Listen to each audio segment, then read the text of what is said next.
Subscribe and download over 1 million code snippet including this tutorial from codegive.com, link in the description below. Title, Handling Errors with Try, Except, and Continue in Python.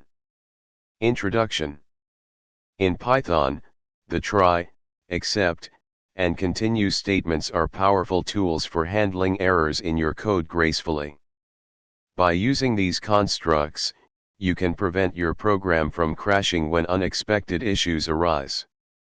In this tutorial, we'll explore how to use the try, except, and continue statements in a loop to manage errors effectively. Error handling with try and except. The try and except statements allow you to handle exceptions, errors, that might occur during the execution of your code. This is particularly useful when dealing with external resources, user inputs, or any unpredictable situation.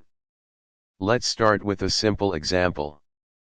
In this example, we iterate through a list, data, and attempt to convert each item to an integer, followed by a division operation. The try block contains the code that might raise an exception, and the except blocks handle specific types of exceptions. The else block contains code to execute if no exception occurs, and the finally block contains code that will be executed no matter what. This structure ensures that your program can gracefully handle errors and perform necessary cleanup actions. Using continue to skip iteration. The continue statement allows you to skip the rest of the code inside a loop and move on to the next iteration. This can be helpful when you want to bypass the processing of a specific item that caused an error and continue with the next one.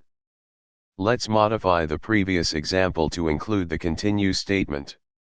In this modified example, if a value error occurs, invalid conversion to int, the continue statement is used to skip the rest of the code.